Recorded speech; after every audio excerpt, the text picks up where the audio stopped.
Hola, buenos días.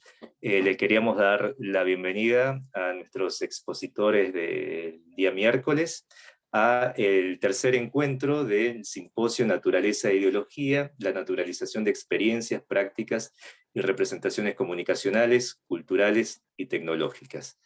Georgina Remondino, Agustina Romero y yo, Juan Guzmán, les damos la bienvenida y les agradecemos sus aportes, que son absolutamente valiosos y nos siguen y nos permiten comenzar a pensar y seguir pensando este encuentro entre naturaleza e ideología que nos propuso la jornada, ¿no? Y sus aportes son absolutamente valiosos para este encuentro y, bueno, para seguir discutiendo y pensando, ¿no?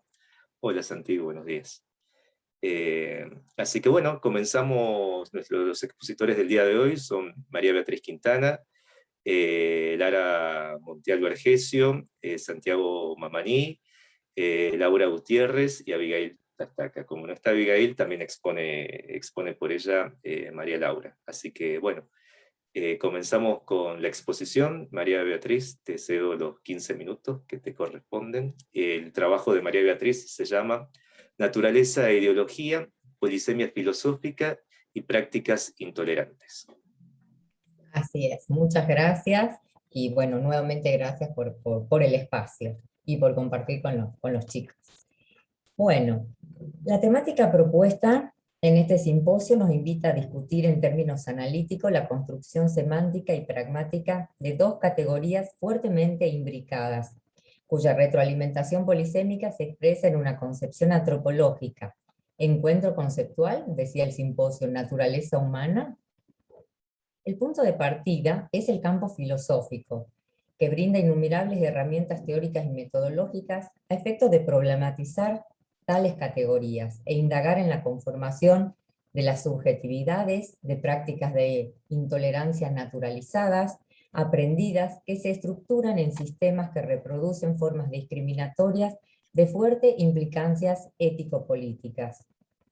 El objetivo es presentar argumentos necesarios que cuestionen los modos ingenuos y naturalizados de ver la realidad, procesos históricos, políticos y sociales que nos atraviesan. Así, recuperar, resignificar o cuestionar procesos de colonialidad y experiencias de rupturas y continuidades en el pensamiento crítico.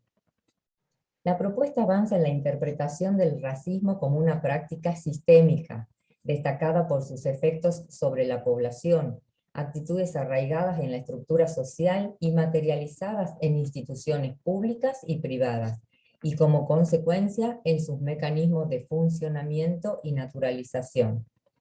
Entre los autores priorizados para esta propedéutica, yo he hecho un recorte por supuesto, tenemos a Émile Fernand César, a Thun van Dijk y Paco Gómez Nadal. Resignificar los análisis críticos de tales autores nos interpela a problematizar desde una perspectiva histórica situada los discursos circulantes tanto en las estructuras materiales como en las estructuras simbólicas, y así visibilizar aquellos mecanismos y procesos de naturalización que sostienen y legitiman prácticas intolerantes y desigualdades de raza, clase, género o etaria. Dice Roy, de centrar el ego moderno y avanzar en una autoafirmación de sí mismo como valioso, entenderse como una natura naturans, es decir, actor de su hacerse y de su gestarse. Fin de cita. Vamos a los conceptos en cuestión. Tal como se adelantó en la introducción, inicio el trabajo esbozando algunas precisiones semánticas en la encrucijada polisémica de los conceptos en cuestión. Es por ello que tomo algunas decisiones de orden teórico-filosófico a modo introductorio y muy consciente de que dejo fuera numerosas interpretaciones de autores y corrientes en la historia de la filosofía, priorizando la construcción moderna y contemporánea. Iniciamos la discusión de la temática revisando algunos elementos de la historia de la filosofía y precisamente los términos naturaleza e ideología, analizando su desenvolvimiento en el campo filosófico y tomando posiciones de los mismos. Ferrater Mora recupera en su diccionario a naturaleza con el término griego physis y el término en su etimología latina natura, ambos asociados a verbos tales como producir, engendrar, hacer nacer. La característica polisémica del término hace posible diversos sentidos, tanto en su fundamento como en su uso contextual. Los dos sentidos clásicos correlacionados los advertimos cuando hablamos de la naturaleza de las cosas, la naturaleza del ser, la naturaleza de la sustancia. Cito, designa algo que tiene en sí mismo la fuerza del movimiento, por el cual llega a ser lo que es en el curso de un crecimiento. Fin de cita. Este sentido del término atraviesa la historia de la filosofía en diversas versiones. La Edad Media, por ejemplo, recupera a los antiguos la etimología de dar vida en diversas versiones, como la naturaleza que genera vida, que es creadora, y por lo tanto la naturaleza sería en este caso Dios. Ya entre fines del siglo XIII e iniciando el proceso de modernidad, los sentidos se van ampliando. Se menciona el término natura como principio intrínseco del movimiento, pero también como esencia o forma de ser de una cosa, propiedades constitutivas de ciertas entidades, y finalmente como naturaleza con mayúscula en cuanto a universo, cosmos, concepto análogo al mundo, donde se dan los fenómenos naturales generados por las leyes, y ya iniciando algunos contrapuntos con términos tales como libertad, espíritu, arte, cultura y, por qué no, ideología.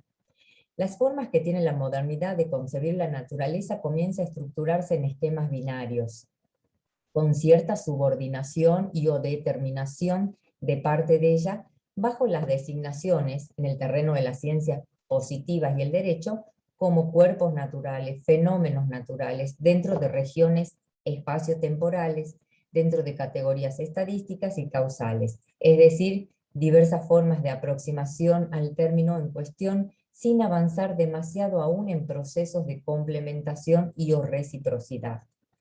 En cuanto al término ideología, solo haremos algunas aproximaciones semánticas siguiendo el mismo diccionario de Ferrater Mora, que plantea otros sentidos a través de la historia. Por ejemplo, como disciplina filosófica, cuyo objeto de estudio es el análisis de las ideas y sensaciones, conocimientos, como precursor lo tenemos a de Tout de Tracy, fines del siglo XVIII. Como falsa conciencia, es otro de los sentidos que inicia Maquiavelo en el siglo XV, cuando establece la distinción entre la realidad y las ideas políticas, hasta Marx y Hegel, cuyo argumento sostiene el concepto como una forma de racionalización o enmascaramiento de algún sistema económico-social. Ya en el siglo XX, Karl Mannheim, que trabaja el concepto como descubrimientos de aquellos reflejos que se ocultan en una situación social, pero cuyos intereses se mantienen en el orden del dominio. Y por qué no pensar en algún lingüista como Willard Quine, plantea el sentido novedoso en tanto afirma que las ideas pueden expresar en determinadas ontologías, por ello entiende que los sistemas conceptuales son manifestaciones absolutas del contexto en el que se expresan las ideas. Son estos solo algunos ejemplos de la polisemia filosófica de las categorías analíticas en cuestión. Avancemos entonces con el análisis de estos conceptos y cómo se encuentran imbricados al momento en que los seres humanos construimos no solo nuestras subjetividades, sino también nuestras relaciones con los otros y con el mundo. Es por ello que, siguiendo el objetivo del trabajo y del simposio, abordaremos situaciones y discursos en los que la naturaleza es concebida como una categoría ideológica y donde los procesos de naturalización sostienen relaciones de poder. Dijimos ya de estos mecanismos. Entre los autores priorizados para esta propedéutica tenemos al francés Aimé Césaire, 1913-2008. Es un político, ensayista, dramaturgo y poeta, dedicado a trabajos filosóficos críticos desde los estudios culturales que atienden la problemática del colonialismo con relación a la del racismo. Gran parte de su obra se asocia al concepto de negritud, y aún sigue analizando su legado teórico y sus prácticas políticas, en la que se destaca su fuerte crítica al imperialismo europeo, sobre todo en su Martinica natal. Es interesante resignificar la figura de Aimé, porque en su trayectoria política por los derechos de las minorías africanas en Francia, va desarrollando un proceso de reconstrucción de su propia identidad.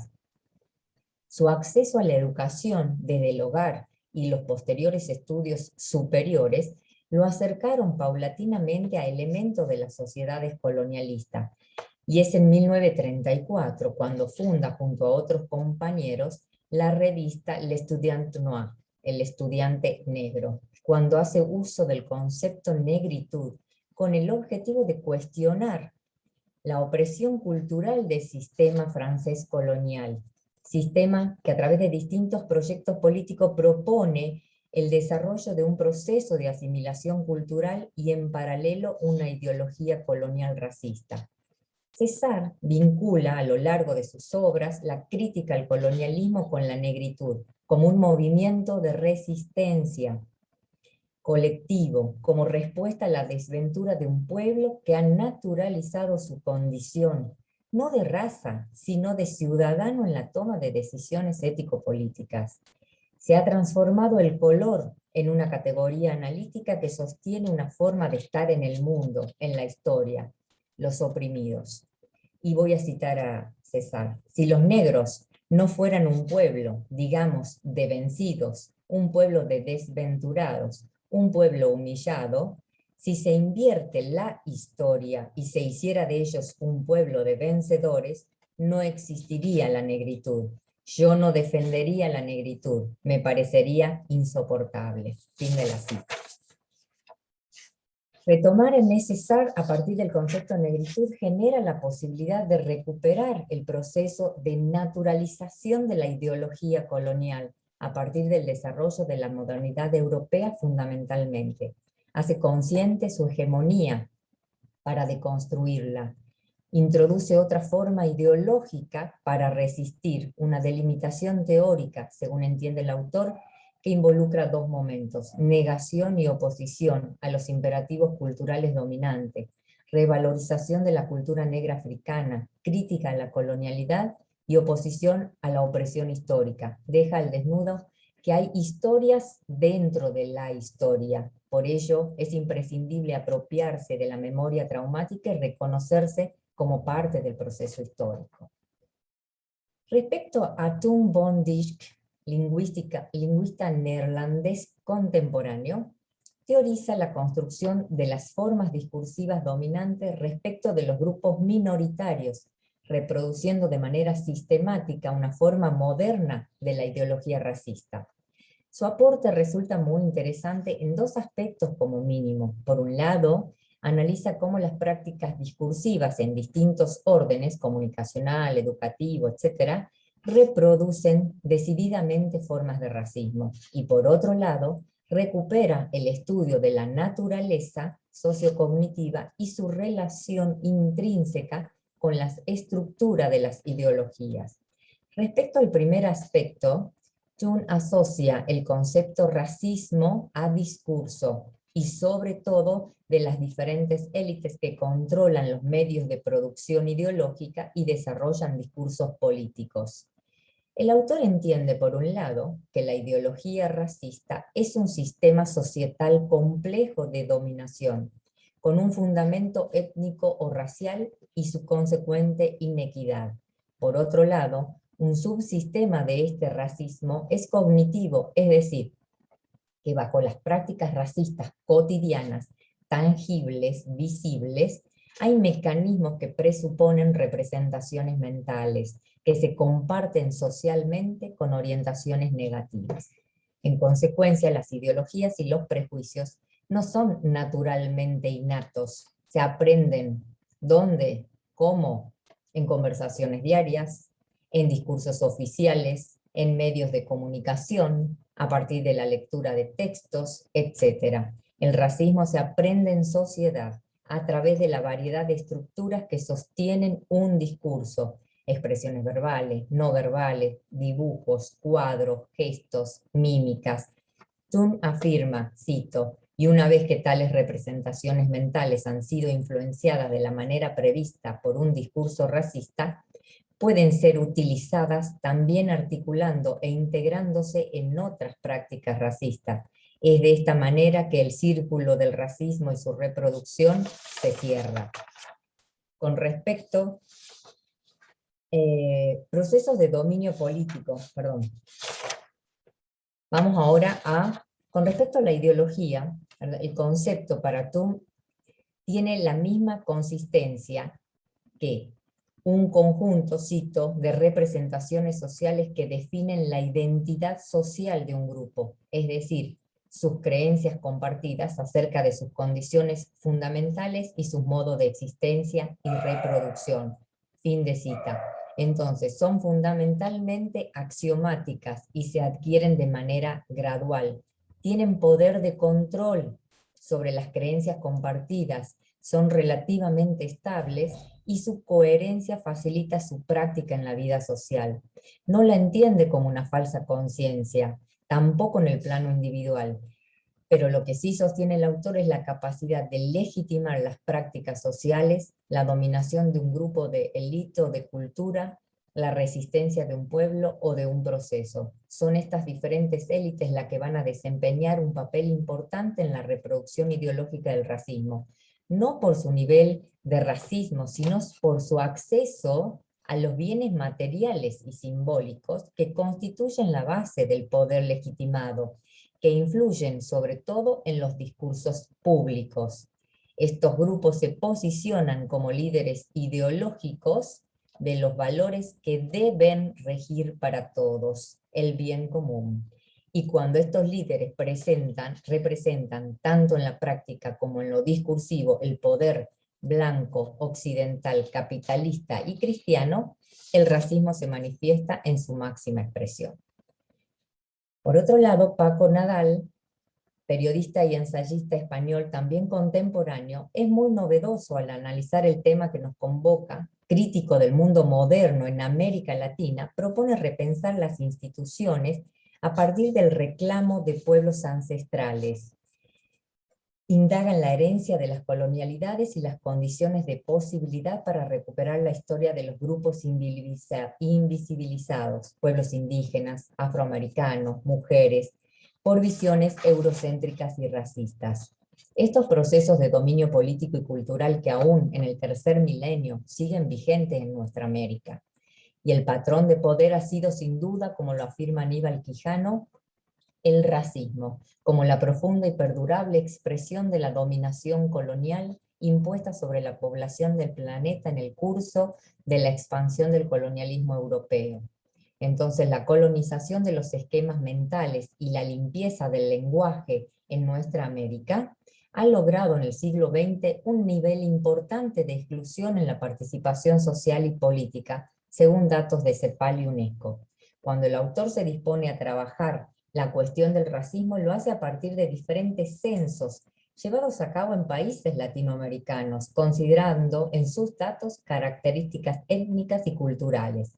Nadal Gómez recupera del sociólogo peruano Jaime Coronado la idea de censo racial y explica los mecanismos que se juegan entre la biología, la naturaleza y la ideología. Una variedad de señalamientos ideológicos en función del aspecto físico diseñados desde la estructura lingüística y política del censo. Cito, las gentes clasificadas y discriminadas racialmente como producto de un constructo mental y cultural, las ideas de raza que no tienen nada que ver con la realidad biológica y sí mucho con la realidad histórica, fueron condenadas a una existencia de sobreexplotación, oprobio y marginación, ubicada en la escala más baja de la estructura social de poder y que por lo tanto efectivamente hizo que fueran víctimas del racismo estructural y cotidiano. Fin de la cita. Entonces, se naturalizan los esquemas ideológicos cuando los transformamos en inmutables, sin capacidad de transformación y cambio, con el principal objetivo de sostener a las élites o grupos dominantes y excluir de la participación política activa las minorías y sus reivindicaciones. Una compleja forma en la que negros, latinos, orientales, originarios muestran su buen comportamiento participando activamente de la blancura impuesta por la modernidad capitalista y así erosionando, manipulando procesos identitarios inauténticos. Algunas reflexiones finales. Es así que algunos de los aportes presentados, la posibilidad de hablar de naturaleza humana, que lo planteaba el simposio, este concepto de naturaleza humana muy discutido en filosofía, reinicia la atención y la discusión, como un círculo de eterno retorno, diría Nietzsche, ya que ese mismo concepto filosófico entremezcla lo físico, natural y lo ontológico esencial, sobre la base de tradiciones antropológicas, míticas, religiosas y metafísicas que hoy son problematizadas por todo el arco filosófico desde la hermenéutica, el existencialismo, el vitalismo y la teoría crítica. Una cita: si los hombres no fueran iguales, no podría entenderse ni planear y prever para el futuro las necesidades de lo que llegarán después. Si los hombres no fueran distintos, es decir, cada ser humano diferenciado de cualquier otro que exista, haya existido o existirá, no necesitarían el discurso y la acción para entenderse. Fin de cita. Hannah Arendt. La ciencia y la técnica nos convierten en irreflexibles criaturas y a merced de artefactos que podemos construir, pero sobre los cuales no podemos pensar. Una invitación a seguir discutiendo. Muchas gracias. Muchas gracias, Beatriz. Muy, muy, muy lindo y aparte un aporte tremendo lo que hiciste. Muchas gracias. No, Y gracias por la aparte, escucha. aparte precisa la profe, es profe, profe. Los 15 minutos, no, no sos un relojito. Muchas gracias. Me sale la docencia. Muchas gracias, Bea. Yo ahora me conecto por mi computadora.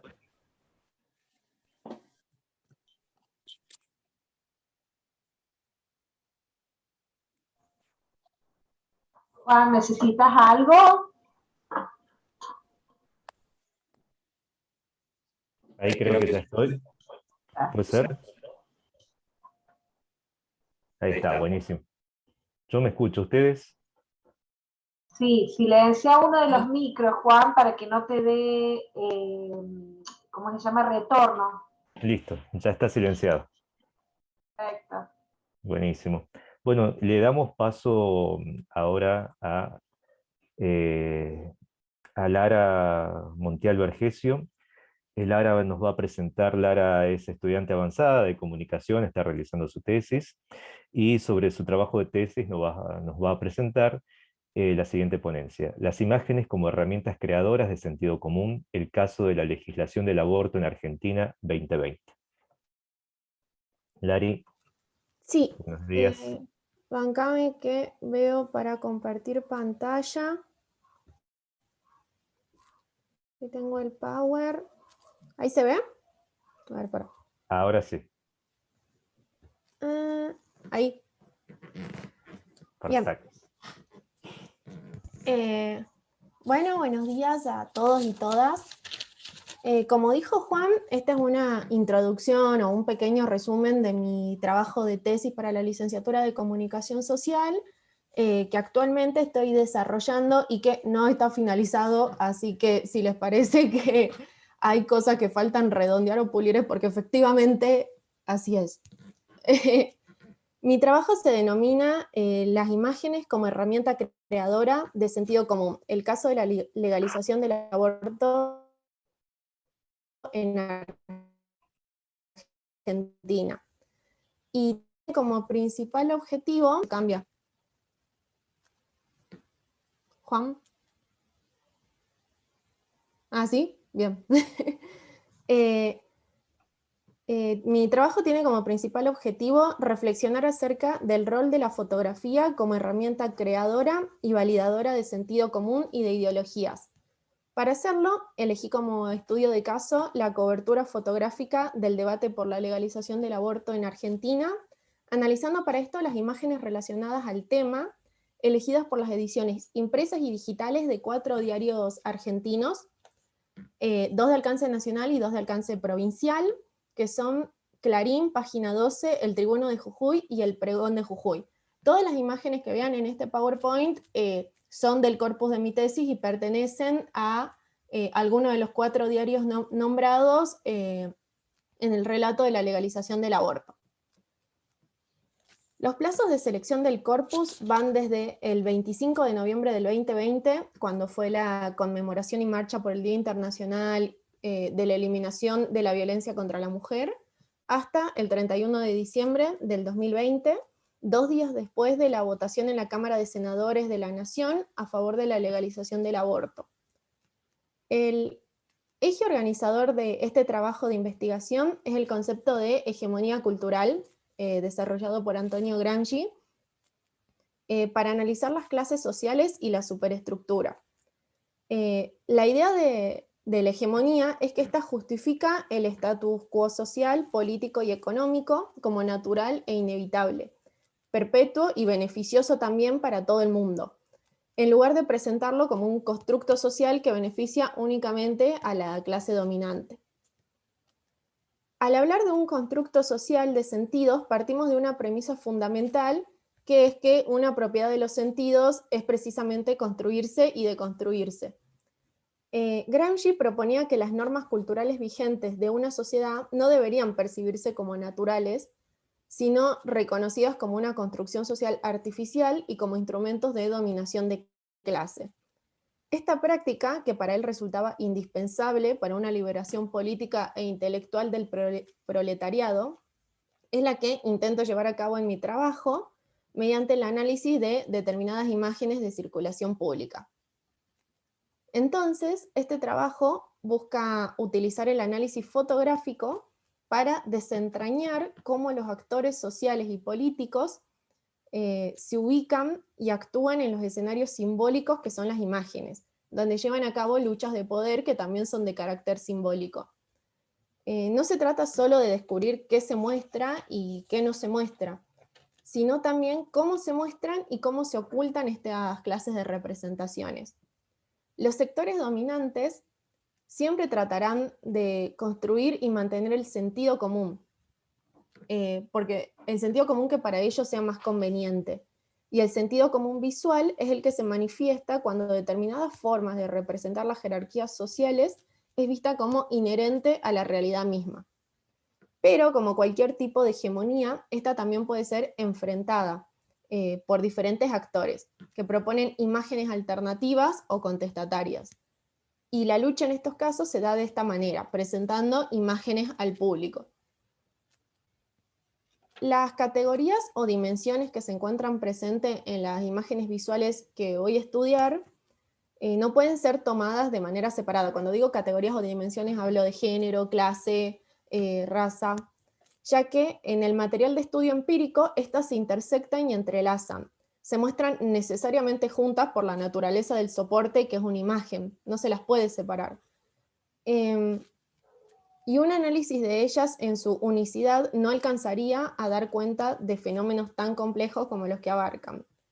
La necesidad de interpretar conjuntamente diversas dimensiones de desigualdades, como género, clase y raza, será siempre la guía de los análisis concretos que se realicen en esta investigación, que tiene como objetivo cuestionar cuáles son los puntos de vista y modos de mirar que estructuran las imágenes públicas de la Argentina contemporánea. Porque no puede haber modos de mostrar y de ver estructurados exclusivamente en términos de género, clase, raza, etc. Las imágenes combinan trazos de diferentes dimensiones. Los componentes de esas intersecciones no necesariamente se complementan también en una misma dirección. Y esto puede suceder también en las producciones visuales que se proponen como hegemónicas o alternativas, porque, por ejemplo, una propuesta que pretende ser transformadora o alternativa en clave de género puede incluir modos de mirar hegemónicos en clave de clase, por ejemplo.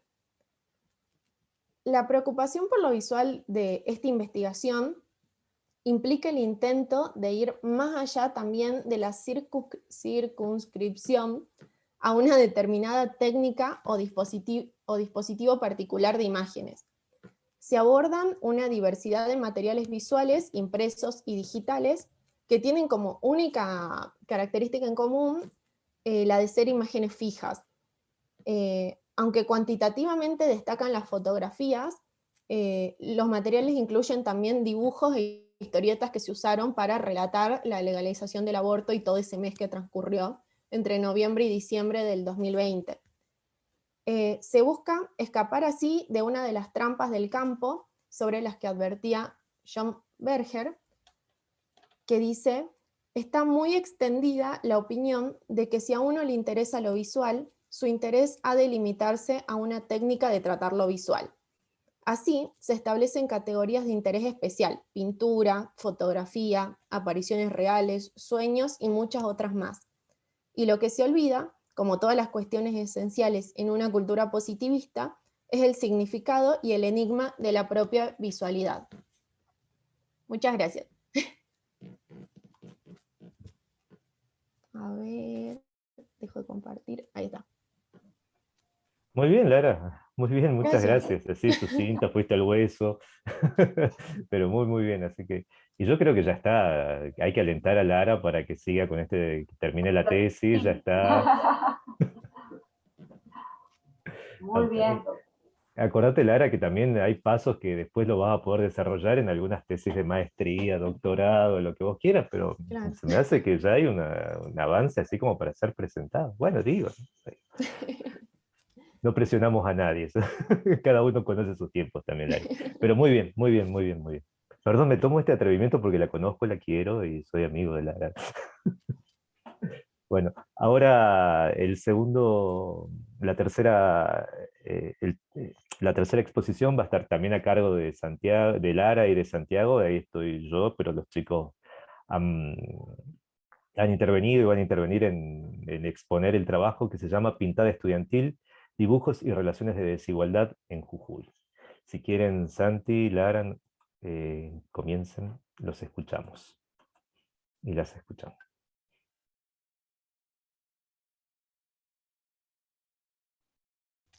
Sí, ahí voy, estoy abriendo el otro PowerPoint. ¿Está bien?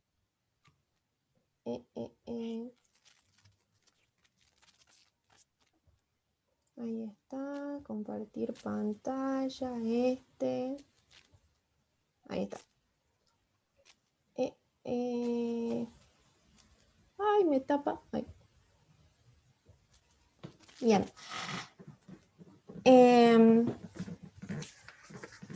Bueno, este trabajo fue realizado en equipo junto con Santiago Mamaní y con Juan, y se denomina La Pintada Estudiantil, Dibujos y Relaciones de Desigualdad en Jujuy. Esta producción tiene como objetivo partir de ciertas imágenes para invitar a los que vean esta exposición a leer una instancia de la Fiesta Nacional de los Estudiantes conocida como la Pintada Estudiantil. Un ritual juvenil que ancla su valor al inscribirlo en la construcción histórica de las relaciones sociales que atraviesan a la juventud jujeña. Consideramos que las festividades tradicionales son una excelente oportunidad para leer relaciones de poder, prácticas e interpretaciones vigentes en una sociedad determinada. También podemos valorar la riqueza que nos muestran cuando éstas se erigen como parte de una identidad cultural de esa misma sociedad. La Fiesta Nacional de los Estudiantes es una tradicional celebración jujeña que se realiza todos los años durante la Semana de los Estudiantes en el mes de septiembre. La fiesta, que se celebra desde 1952, es regulada actualmente por un organismo denominado Ente Autárquico Permanente, que se encarga de organizar y controlar todas las diversas instancias y momentos y actividades, como la que nos interesa a nosotros y a nosotras, que es la pintada estudiantil.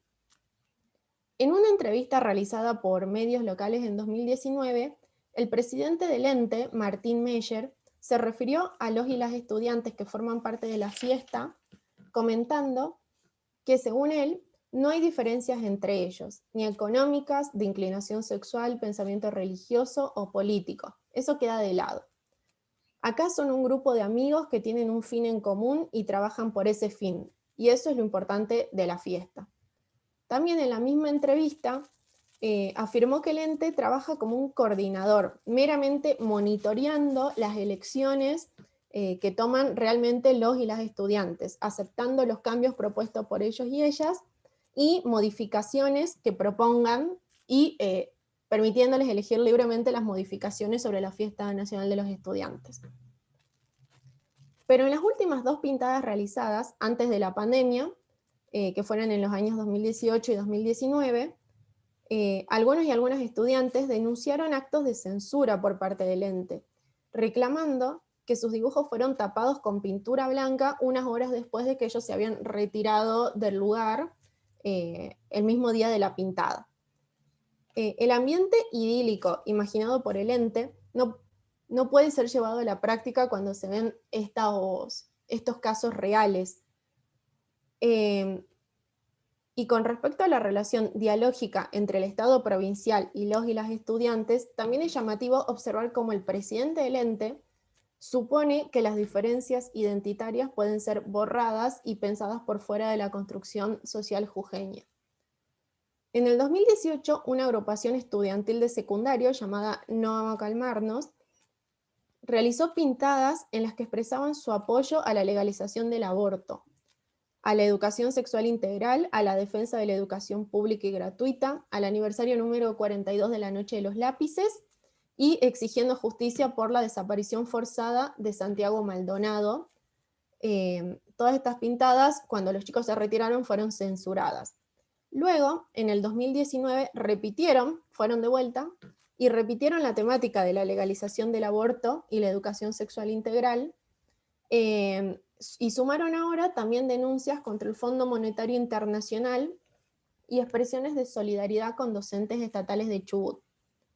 Los jóvenes declararon posteriormente que a pesar de que tapen sus intervenciones y del gasto económico que significa para ellos y ellas comprar toda la pintura y los pinceles, porque el ente no los y las provee de nada, ellos y ellas van a seguir asistiendo cada año a la pintada, porque la fiesta les pertenece a ellos y ellas y no a los adultos que intentan silenciarlos en sus palabras.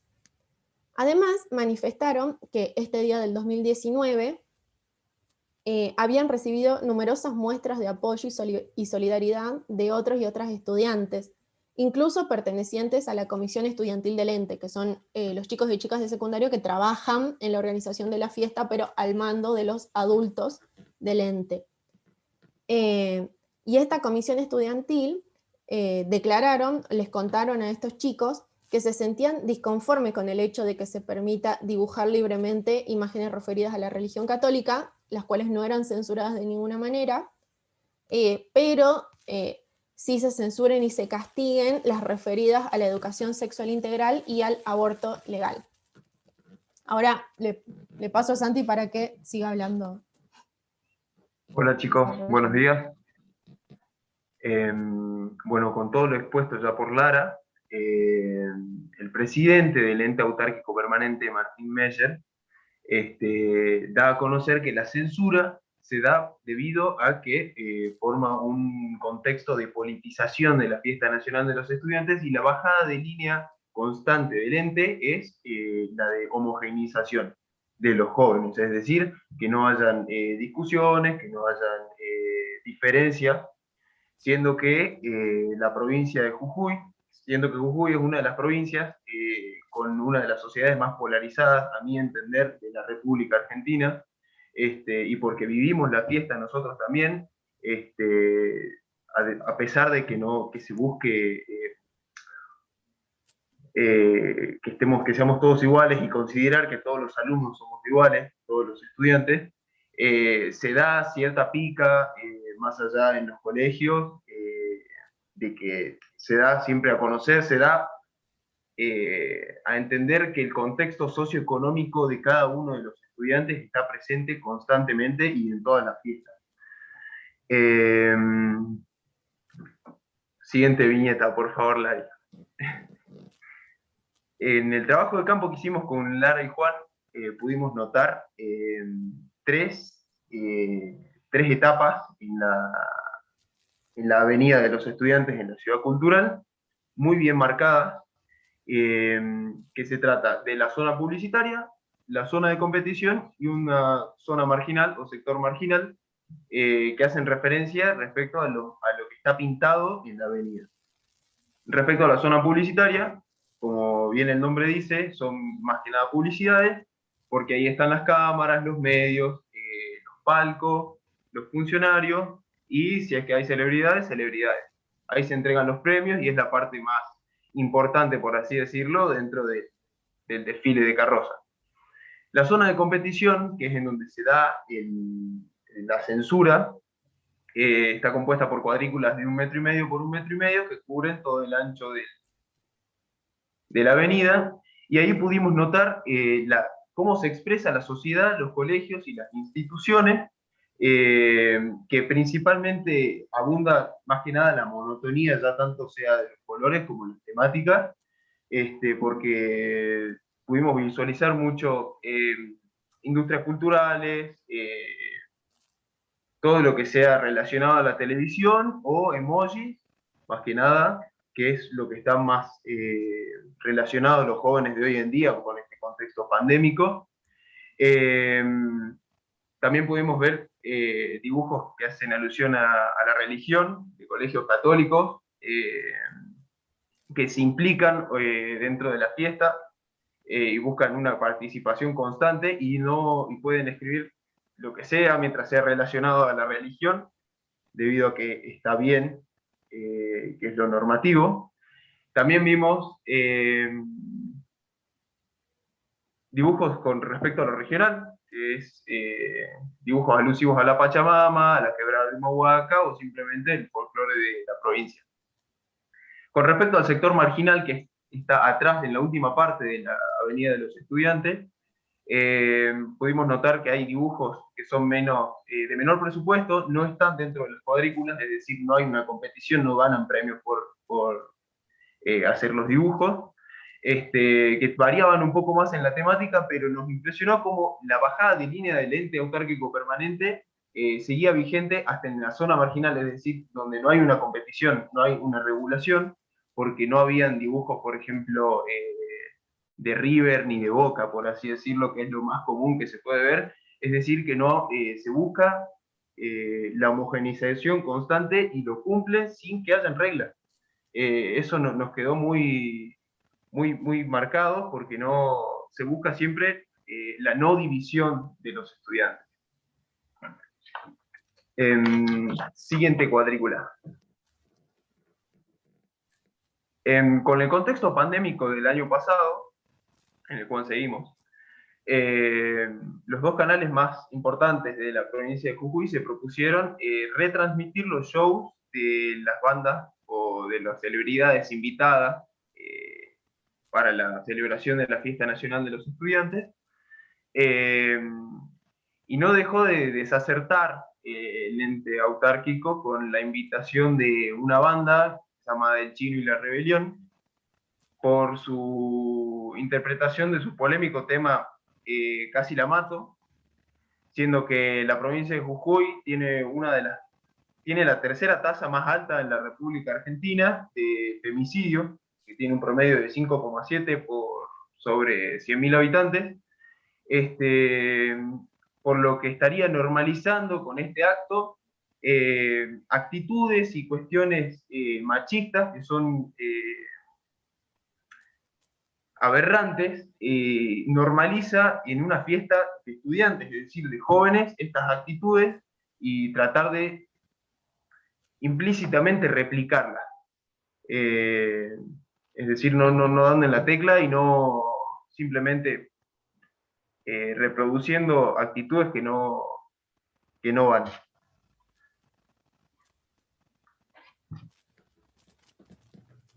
A modo de conclusión, llegamos a 3 puntos que nos gustaría dejar bien marcados. Claro, el primero es plantear las problemáticas de los jóvenes, más allá de la fiesta, con la cita a Martín Meyer, que hace alusión a que simplemente lo único importante es la fiesta. y no visibiliza las problemáticas, muchas problemáticas que tienen los jóvenes, por ejemplo, de la puna, de la quebrado del ramal, que para el desfile, más, si bien este año no sé si se hará las carrozas, tienen que venir a cuestas con las carrozas desde la puna o desde la quebrada, tienen que ver a dónde quedarse, tienen que ver qué comer más allá de que se hacen cargo de una comida al día, pero no, son problemáticas que no tiene en cuenta el ente, y muchísimo más allá, el tema el problema de la recreación y no la creación de la fiesta de los estudiantes. Nos referimos a que son los chicos de hoy, los jóvenes de hoy, no son los mismos que del 52. Entonces, las cuestiones que van a tratar, las cosas de las que se hablan, no son las mismas, y la fiesta de los estudiantes trata de recrear lo mismo que se hacía en 1952 en adelante, y todo lo que no está destinado a cambiar está destinado a morir. Y eso busca más ser la fiesta de los estudiantes, no ser de los estudiantes, no ser tan, no representar tanto una sociedad tan adultocrática como la quiere mostrar o como es la bajada de línea del ente. Y por último, naturalizar la comunicación de los problemas de los jóvenes. Que ahora en este contexto de pandemia, muchos chicos tenían la contención en el colegio o en la institución en la que estén, y ahora, y si bien no la recibían en la casa, por ejemplo, ahora el tema es quedarse en casa lo más que se pueda, y no pueden comunicarlo, o quizás en sus hogares no es tan normalizado comunicar ciertos problemas, como por ejemplo ahora, y los fue siempre, que no fue tan comunicado, la depresión, por así decirlo, que es un problema grave y que muchos chicos lo están padeciendo, y no se naturaliza, es decir, no es normal hablar sobre eso, pero estaría bueno que el ente y en la fiesta de los estudiantes se trate mucho más estos problemas y no censurarlos, como por ejemplo el ILE o las cuestiones de la noche de los lápices, que fueron hitos que sucedieron, y no censurarlos, no taparlos, es decir, no hacer que los jóvenes crezcan con prejuicios ni reprimidos. Estaría bueno que se ponga en asunto todo esto, y nada, con esto cerramos, y muchas gracias por el espacio.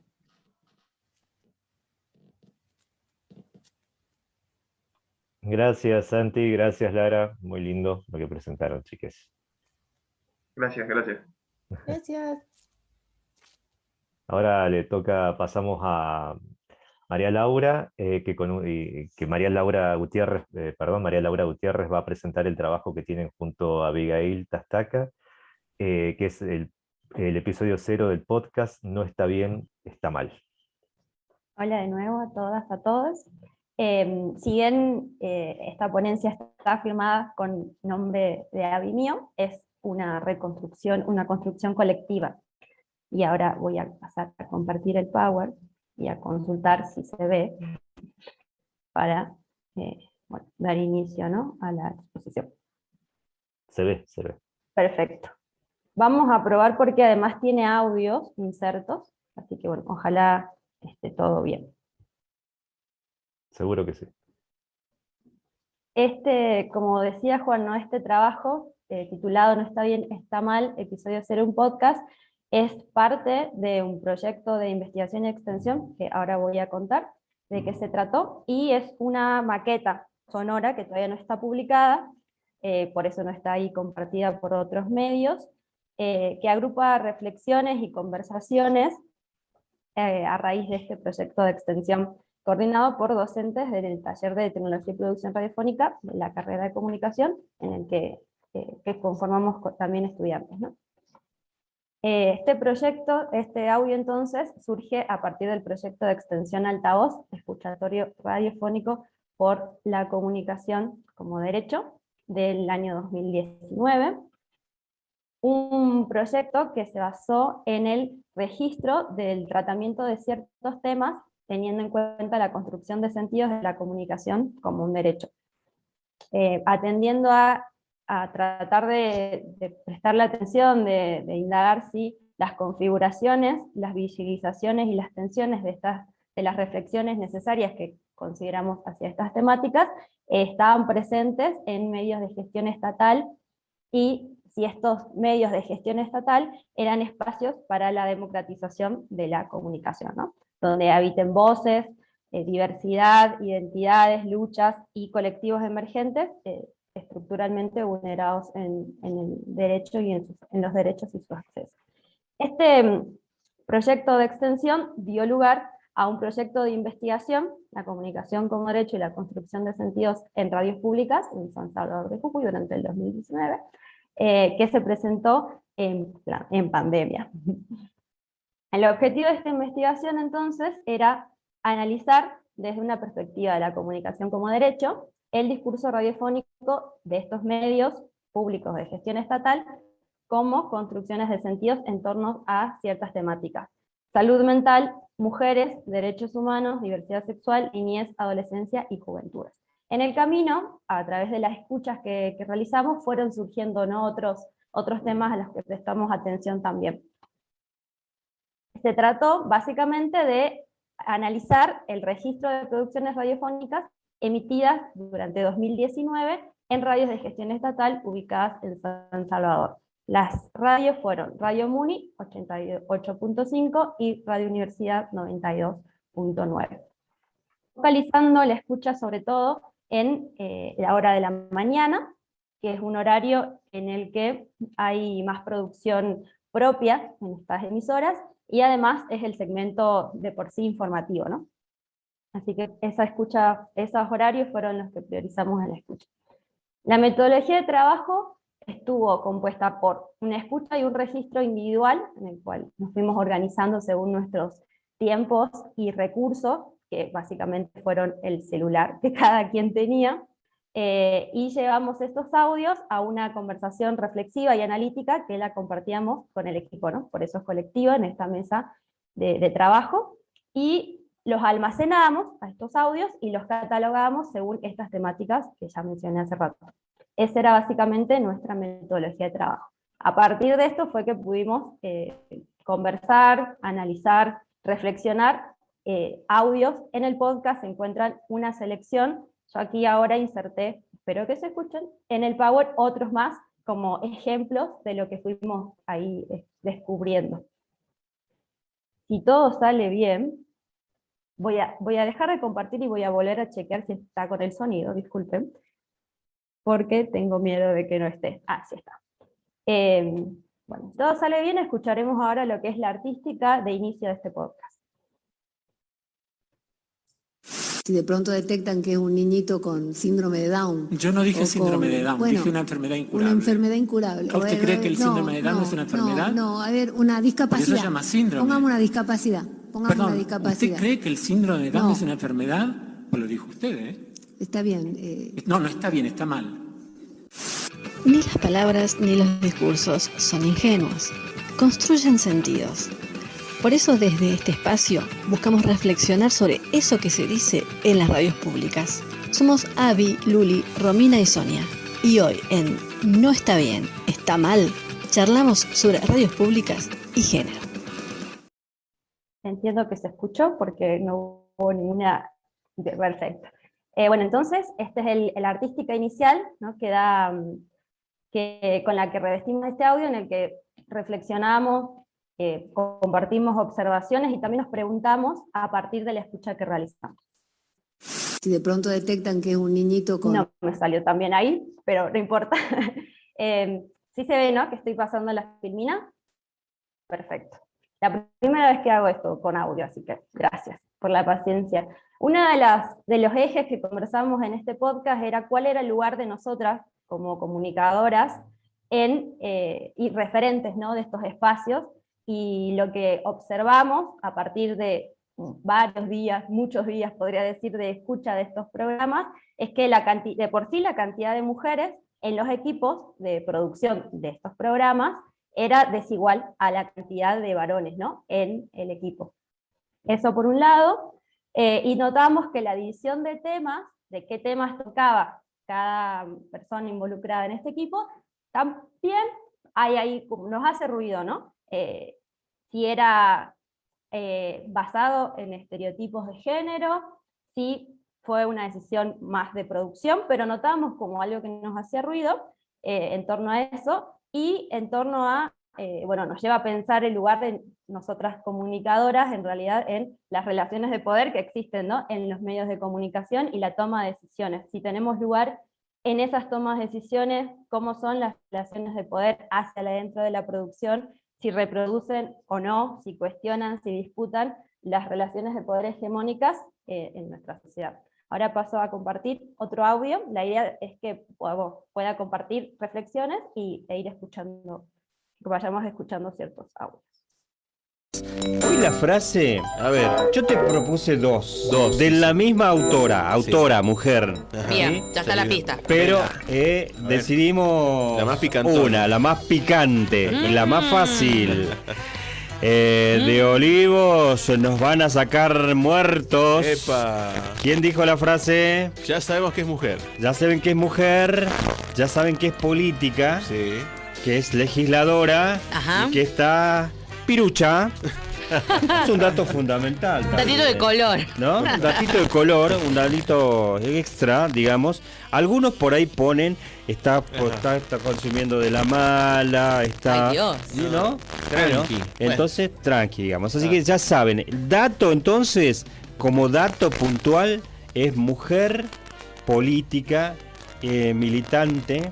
Bueno, lo que queríamos conversar era qué lugares teníamos como mujeres en estos medios en cuanto a la discusión, ¿no?, a la construcción de sentidos, al debate o al acompañar ciertas expresiones, justamente. Justo fue ese un ejemplo. Otra de las cosas que conversamos en esta maqueta era qué sucede con las expresiones. Ahí lo sinteticé como con el lenguaje. Y notamos que hay una ausencia de lenguaje inclusivo en ambas emisiones, y hay una despersonalización como sujetos o sujetas políticas, ¿no? Hay un no nombrarse como parte de. La alusión, ya lo vamos a escuchar en el fragmento, es las mujeres, ¿no? Como una lejanía ahí de esa identidad de mujeres comunicadoras, ¿no?, en un medio, y que lo relacionamos con la participación de las mujeres, ¿no?, de nosotras, en esto de construir lugares de referencia, de representantes en estos espacios. Ahí pongo el siguiente audio. Y bueno, tiene que ver con las presiones que tiene mucha gente, que tengo que ser exitoso, tengo que tener dinero para poder acceder a los bienes de consumo que supuestamente me van a dar la felicidad.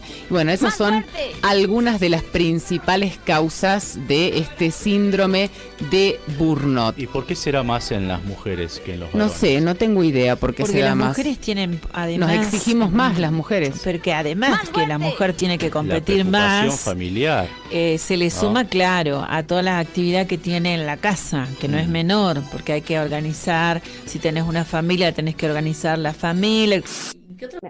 Entonces, en esta conversación, justamente reflexionábamos cómo aparecíamos, cómo nuestra identidad formaba o no formaba parte en las coberturas de ciertas temáticas, ¿no? Paso con la siguiente. Y esto que un poquito mencioné hace rato, ¿qué sucedía con los roles de producción entonces? Si había en las decisiones de los roles de producción, estaban ligadas o no a los estereotipos de género, y esto ya excede por ahí un poco solo estas dos emisoras, sino lo conversamos como a nivel general, ¿no? Y también lanzo aquí la pregunta si conocemos a operadoras de radio, o si conocemos a camarógrafas, ¿no? Por lo general son lugares masculinizados, en donde no accedemos, por más de que podamos tener la capacidad, ¿no?, la experticia, siguen siendo lugares en los que consideramos hay toma de decisión en la edición, ¿no? Decíamos en el audio de que la operadora o el operador es quien baja el sonido, ¿no? Entonces tiene por ahí la decisión de a qué voces silenciar o a cuáles potenciar, qué efectos de sonido, qué pisadores introduce, ¿no?, en la producción, y no es menor ese lugar y no están ocupados por nosotras, ¿no? Encontramos ahí como una constante de que son lugares de hombres. lo relacionamos justamente con esa toma de decisión, esa posibilidad de toma de decisión. Y aquí ya pasamos un poco más a lo que es el análisis de estos discursos, entendiendo a la comunicación como construcción de sentidos, ¿no? Que cuando se emiten estas expresiones se están construyendo sentidos que reproducen en estos audios que vamos a escuchar ahora, discursos que reproducen relaciones de poder hegemónicas y patriarcales. Ahí vamos a escuchar dos. Un niño utiliza muchísimos pañales, debemos volver a lo que eran nuestras lienzo. abuelas, a usar al pañal que se lava.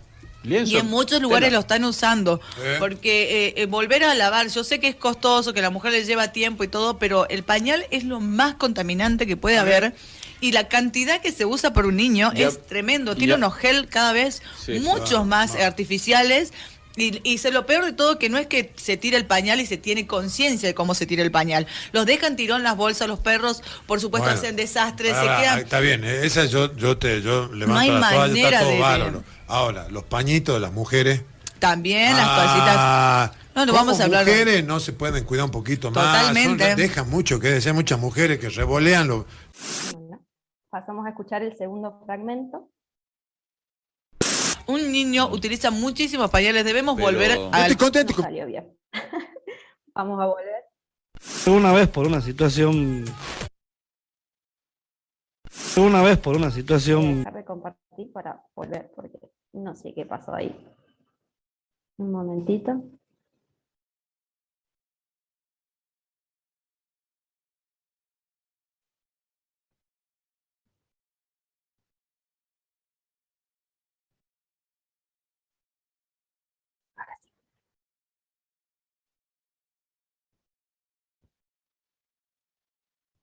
Y muchas veces, justamente... Bueno, sigamos desde acá, igual el audio por ahí es más anecdótico. Y muchas veces, justamente los mismos... De lo que en realidad queremos, o lo que estuvimos conversando. Disculpas por estas cuestiones técnicas.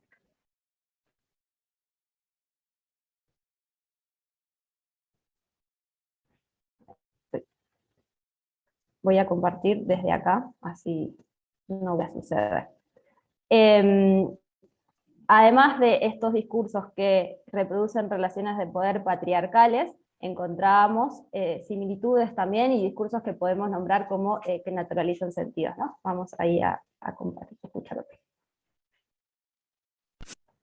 Una vez por una situación de un familiar me tocó hablar con el Pila Solá, y me decía, la reina de los estudiantes no tiene que tener un vestido de diseñador, tiene que tener un vestido de estudiante, casi de quinceañera, con el pelo sencillo, y mostrar esta cuestión de una chica que la vemos con un delantal o con un uniforme en un colegio caminando por la calle del colegio a su casa. No tiene que ser muy distinto a eso. Dentro de estos discursos también encontrábamos reproducción de estereotipos como el ejemplo que vamos a escuchar ahora. Y muchas veces, justamente los mismos adultos, ¿no? Utilizan a estos menores, que todavía son imputables, los para dicho utilizan para- fin. Exacto, y los niños estos saben perfectamente que no los puedes tocar. Claro. Y saben mejor la ley que cualquier mayor. Muchos de estos discursos a veces en realidad eran quizás no emitidos, pero sí acompañados, ¿no? En esto de no involucrarme, no cuestionar, y que eso también era una constante de cómo se presentaban estos. Vamos a escuchar acá el último de esta selección. El híbrido es el que combina el sistema con combustible y el sistema eléctrico. Ahora, hablando con gente que entiende mucho de la cuestión, el auto eléctrico es más caro, por supuesto. Después se ahorra mucho porque uno lo usa con electricidad. Electricidad totalmente. Pero no he entendido nada lo que ha querido decir la locutora. Pero espere, Santuza. Bueno, esa es la selección de audios para este caso, y que notábamos en estos audios que seleccionamos y catalogamos una constante de ciertos discursos que hegemonizan, que estigmatizan, no solo a las mujeres, sino también, lo tomamos como lo interseccional, ¿no? Clase, etnia, el último que escuchamos recién es justo el ejemplo de ello, y nos paramos como en el decir que los medios de gestión estatal, al estar contemplados en la ley de medios, y ser la comunicación un derecho, deberían, consideramos que la comunicación como un derecho debe ampliar otros derechos y acompañar la ampliación de derechos de este último tiempo también. Ahí creo que ya estoy bien con el tiempo. Igual si hay consultas, no sé cómo será. Gracias. Muchas gracias, Luli, muchas gracias. Muy bueno el bloque de exposiciones. Si yo no sé qué hacen, perdón, no me sale el señor mayor, que no presentan tesis, no se reciben, porque hacen cosas magníficas, chicos. Hacen cosas magníficas, hay que desmitificar un poco eso. Y Santiago, para la primera ponencia estuviste muy bien, amigo, así que felicidades, felicidades. Sí, la verdad, gracias. Que sean más, y que sean más, animate a seguir participando. Sí, más vale. Este es un gran comienzo, un gran comienzo. Gracias por el espacio, gracias. Y por sobre todas las cosas, me parece muy interesante, y gracias, me parece que tendríamos que agradecer porque estuvo Beatriz, y Beatriz como que nos dio ese panorama en general desde donde nos estamos pensando, y nos estamos pensando en el simposio, ¿no? Primero y principal, desde donde nos estamos pensando en el simposio, y también me parece interesante cómo la exposición de Beatriz también nos ayuda a pensarnos como en el lugar de latinoamericanos, ¿no? De ponernos a pensar qué nos atraviesan, qué variables nos están atravesando en cuanto a hombres, mujeres y disidencias, y cómo esas variables repercuten en las relaciones de poder que tenemos con las diversas instituciones, ¿no? Y cuando estoy hablando de las instituciones, básicamente me pongo a pensar en las instituciones como las instituciones de poder, como las que representaría el ente autárquico nacional, que serían la representación de la adultocracia con la que tiene que dialogar, o entre comillas, o se tiene que someter la juventud, y también, ¿no?, a las distintas radios estatales, ¿no?, esas instituciones de los medios de comunicación estatal que de alguna manera parecen seguir siendo impunes a leyes y derechos que se van creando, y por suerte trabajos como los de María Laura, como los de Abigail, bueno, en lo que está Sonia también, están haciendo esa vigilancia que es necesaria, ¿no? Porque, o sea, estas cosas que, y vuelvo a la idea esta, ¿no? De pensar cómo la ideología parece ese lugar donde todo parece tan naturalizado que no hace falta indagar en eso, ¿no? Sino que tiene que pasar, que es un chiste, que es una broma, y esos lugares de bromas, de chistes, son los que mantienen relaciones de poder que muchas veces se sostienen durante años o durante siglos. Así que les agradezco, y no sé si abro la discusión a quien quiera hacer preguntas. María Beatriz, sí. Bueno, no quiero hacer ninguna pregunta, lo que sí, me voy realmente feliz, porque a través de estos chicos, nuestros estudiantes, pensar, si bien están acá representando, yo siento que representan a una gran cantidad, un colectivo que son estos jóvenes estudiantes, y me siento la verdad que muy confortable con el hecho de que han podido llevar a la práctica y han podido trabajar todas aquellas problemáticas que en su carrera han ido trabajando, por ahí a veces de manera parcializada, que no es lo que a veces nos gusta más a los docentes, pero han podido hacer un circuito en su trayectoria en la que los veo muy cómodos, me encantan las ideas que han trabajado. La verdad me siento muy orgullosa como docente, no solo de la carrera, sino de la facultad, y de ver que nuestros estudiantes realmente han podido dar cuenta de cómo pensar la realidad, que es lo que siempre a veces en filosofía nos cuesta mucho, porque reproducimos y trabajamos algunos elementos, algunos reproducidos, a otros recreados, y yo siempre les digo, después esto va a aparecer mucho después, y aparece, y me doy cuenta que aparece, así que realmente les agradezco porque me llenó de felicidad escucharlos. No tengo ninguna pregunta estricta, ni teórica. Buenísimo. Gracias, Beatriz. ¿Alguien más? Es posible, perdón, una consulta, ¿es posible, Bea, trabajar esta idea, ¿no? Me gusta porque yo también estoy trabajando en estudios culturales la idea de lo que se aprende, ¿no? Y ahí es cuando creo que lo mencionabas a Pandig, cuando él decía que el racismo se aprende, las relaciones de subordinación de género se aprenden también, ¿no? Es como necesario, y veo también acá como María Laura, digo, para ver cómo las interpela, ¿no? Nos interpela esto de lo que se aprende y cómo dejamos de decir esto no puede ser más, ¿no?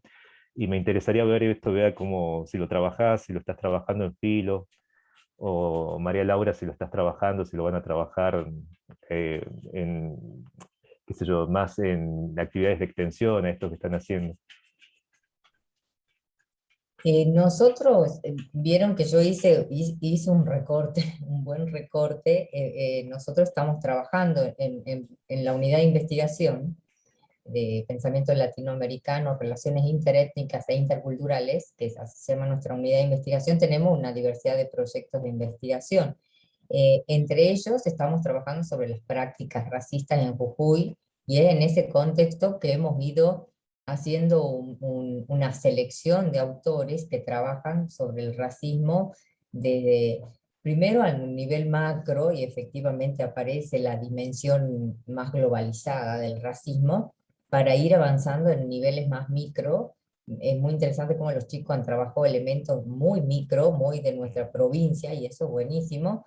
Nosotros estamos en el nivel latinoamericano y recién avanzando hacia, pero sí lo estamos trabajando, y efectivamente la preocupación de cómo nuestros esquemas mentales se van conformando con estas prácticas tienen que ver con lo que aprendemos. Y lo que aprendemos tiene que ver con las instituciones con las que circulamos. Y eso nos toca en todos los sentidos. Me toca como docente, me toca como docente en la universidad, en los profesorados. O sea, también nosotros como docentes reproducimos parte de esos discursos. Hasta que nosotros no hagamos no sé, un autosocioanálisis o esto que hacía Aimé Césaire, que cuando él tiene la posibilidad de empezar a trabajar en política como funcionario en Francia, ahí empieza a retrabajar su propia identidad. No había reparado en que él no formaba parte del sistema francés colonial como lo creía, sino más bien de una de las minorías. Entonces, ese golpe a veces no es tan fácil cuando además uno se cree o se entiende como incluida en determinado sector, ¿no? Bueno, sector de clase, de raza, de etnia y etaria, ¿no? Porque ustedes hablaban de adultocracia y algunos adultos hablan de la juventucracia. Claro. O sea, ¿cómo hacemos ¿no? Es interesante, pero sí, estamos trabajando en esos temas. Será para charlarlo en algún momento, Juan. Sí, totalmente, está bueno hacer un diálogo ahí. María Laura. Sí, parte del proyecto de investigación contempla a futuro, ¿no? Después de esta etapa, ciertas tareas.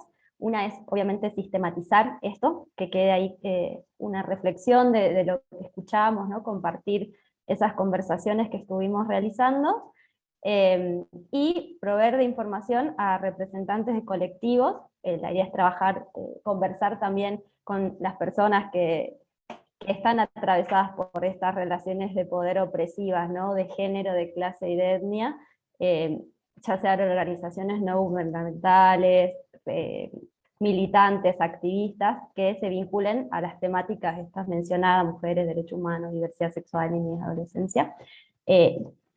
Constituir un archivo sonoro que sea parte del material de cátedra de radio también, con estos audios, y bueno, seguir conversando. Nos parece que un primer paso para ese desaprender que por ahí mencionaba Juan es poder reflexionar lo que está sucediendo, ¿no? Poder dar cuenta de qué se está diciendo y qué sentidos se están construyendo.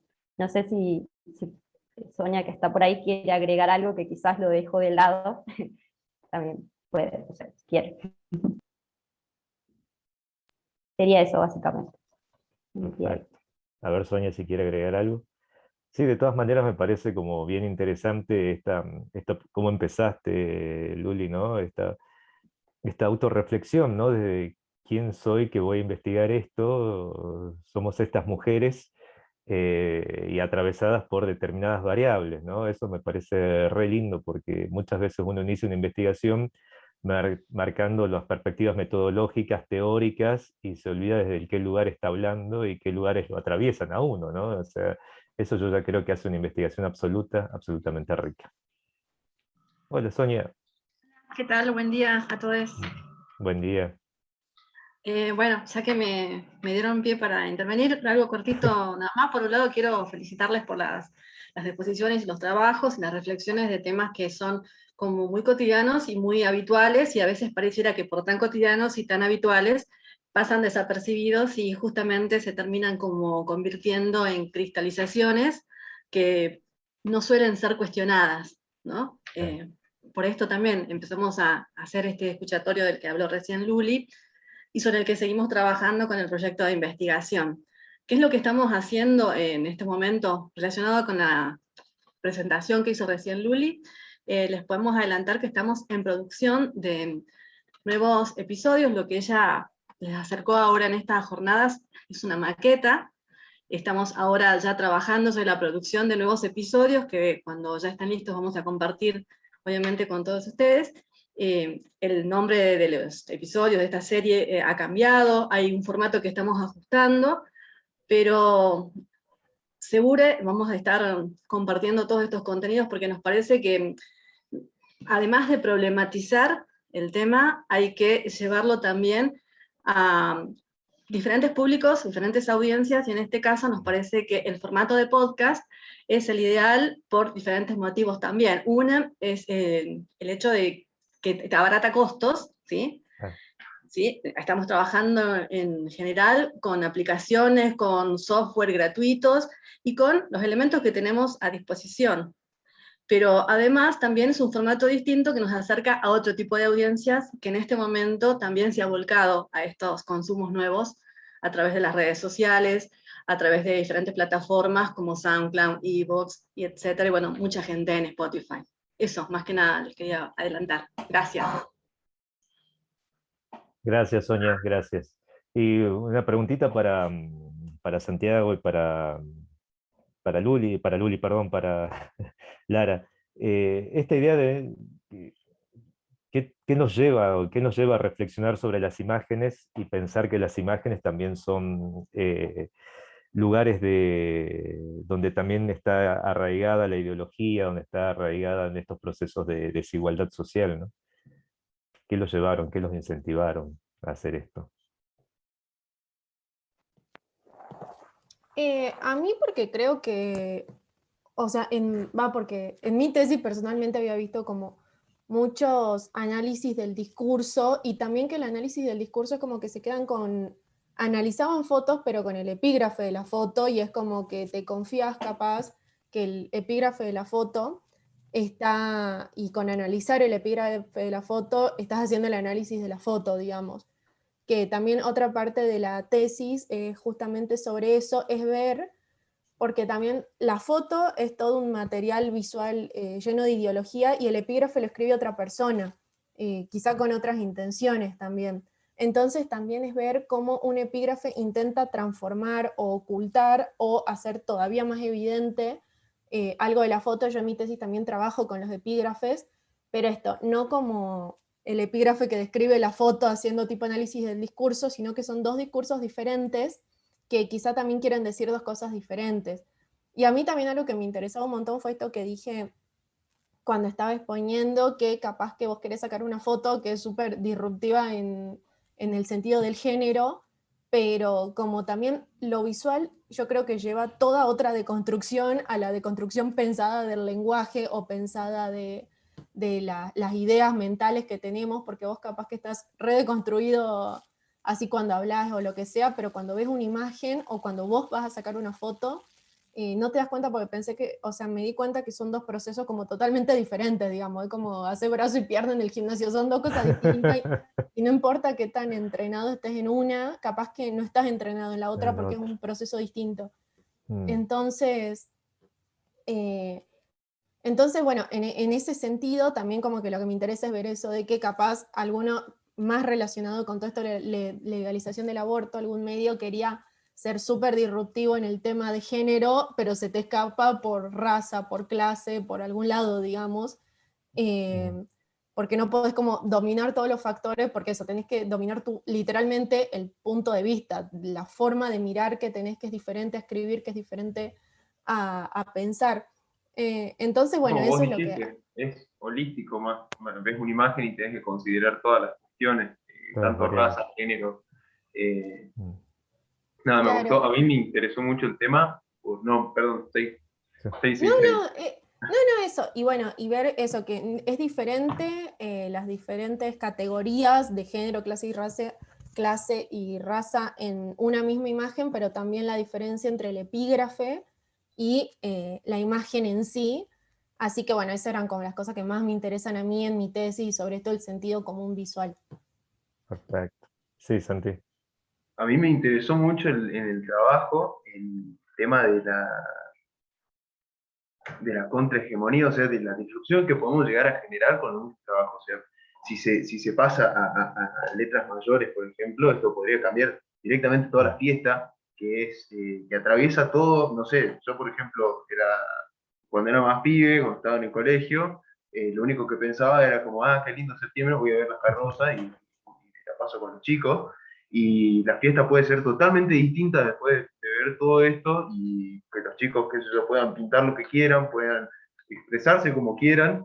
Llegar a ese punto es como, bueno, es lo más álgido que podemos llegar, porque es como cambiar de raíz todo lo que generó la fiesta de los estudiantes, todo lo que genera, por ejemplo, en las candidatas, por ejemplo. Vas a un colegio y ves a una rubia y decís, como esta mínimo sale princesa.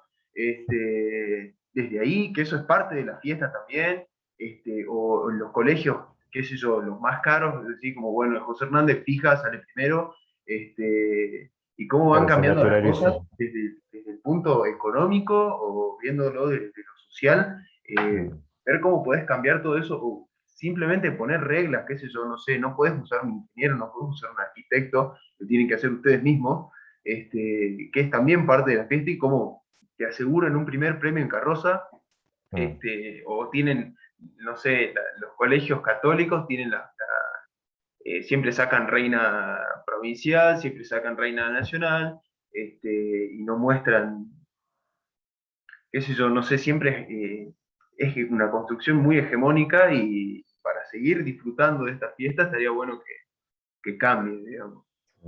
Yo me quedé pensando, y con esto cierro, ¿no? Perdón, si alguien quiere decir algo también. Me quedé pensando porque como estoy trabajando, o quiero comenzar a trabajar la cuestión de las afectividades, me quedé pensando en esto que dijo Santiago, ¿no? El sacrificio. Como remarcar el sacrificio como parte constitutiva, y como que todos nos tenemos que sacrificar, ¿no? O sea, que la felicidad no llega nunca como una cuestión de clase, y solamente es la hermandad entre nosotros y nosotras las que nos va a llevar. Y muchas veces no es eso, porque ese sacrificio que se le pide después a los estudiantes, el sacrificio que después se le pide al trabajador, y son sacrificios que después se le pide y específicamente a la mujer en el amor, que hay que sufrir por amor, ¿no? Es como los sacrificios y el sufrimiento como parte constitutiva. A mí muchas veces esto me preocupa, ¿no? Cómo desde chicos nos van